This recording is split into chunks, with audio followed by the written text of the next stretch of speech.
Je t'avais fait part de ce magnifique téléphone lors d'un TikTok en début de semaine. Dans cette vidéo, on va venir parler tout simplement du Honor 100 et du Honor 100 Pro, des téléphones que je trouve juste magnifiques, mais qui ont quand même un design qui se rapproche un petit peu d'une certaine marque quand même. Bah allez, c'est parti!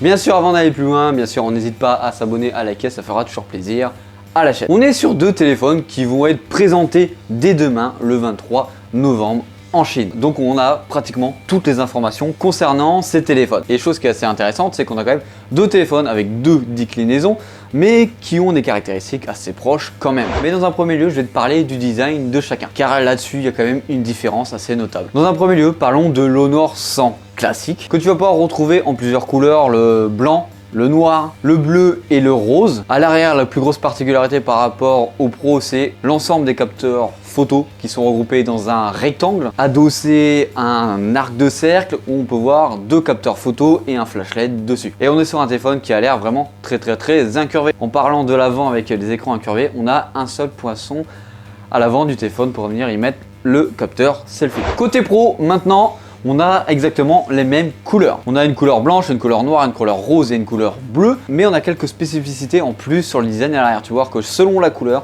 tu as un design de dos du téléphone qui est complètement différent. Pour ma part, celui que je préfère, c'est la version blanche, qui me rappelle étrangement l'arrière du P60 Pro. Et là-dessus, clin d'œil, Honor, on sait pourquoi c'est le même arrière. Mais du coup, à l'arrière, on a un bloc photo qui est quand même beaucoup plus harmonieux avec trois capteurs photo. Du coup, on a un magnifique design harmonieux avec des belles courbes qui ressemblent à une fusion entre un rectangle et un ballon de rugby. Et je trouve surtout que cet arrière apporte une élégance assez notable au téléphone et ça, c'est beau. Là, on a vraiment l'impression d'avoir un vrai téléphone haut de gamme, en tout cas avec ce qu'on peut voir à la photo. Après, bien sûr, reste à voir avec le téléphone en main. Petite subtilité sur le Honor 100 Pro à la vente, comme tu peux le voir, la bulle est plus grande, c'est normal. On a deux capteurs et on va aller en parler très bientôt. Bien sûr, on est toujours sur un écran incurvé. Niveau puissance, on a un processeur différent dans chaque téléphone. Sur le Honor 100, on a le Snapdragon 7 Gen 3 et sur le Honor 100 Pro, on a le 8 Gen 2 dans le téléphone. Alors les caractéristiques qu'on a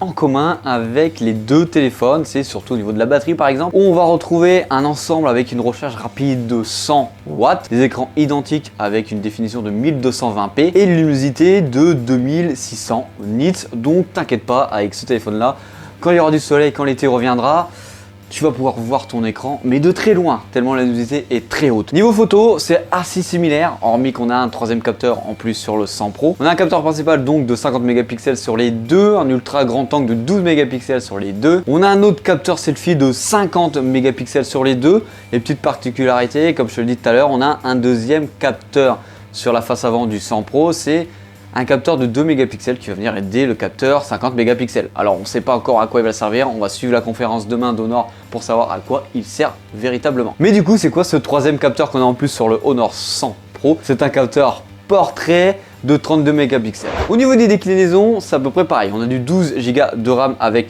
256 Go de stockage, du 16 Go de RAM avec 256 Go de stockage et une version 16 avec 512 Go de stockage. Au niveau des prix qui sont attendus, on est bien sûr sur des prix chinois. Donc en France, rajoute 20, allez à la limite 30% quand ces téléphones-là vont arriver en France, si bien sûr les deux déclinaisons arrivent en France. Pour la version Honor 100, on commence à 355 €. Pour la version 100 Pro, on commence à partir de 470 €. Alors maintenant, la question qu'on peut se poser, c'est est-ce que ces téléphones vont arriver en France? Il y a de fortes probabilités qu'on ait déjà le Honor 100. La version Pro, pourquoi pas, mais on est moins sûr là-dessus. N'hésite pas à me mettre en commentaire ce que tu en penses. Personnellement, c'est un des plus beaux téléphones actuellement que j'ai vu. Et surtout avec un dos faramineux, c'est ça qui est une merveille. Et surtout ce que tu penses aussi du téléphone en lui-même, des composants qu'ils ont mis à l'intérieur, est-ce que ça vaut la concurrence qui va arriver avec le S24 Ultra, le Google Pixel 8 Pro, même les iPhones, même si c'est une question à part les iPhones. Bon allez, c'était Hugo sur la chaîne Gigatop, comme d'habitude, bisous.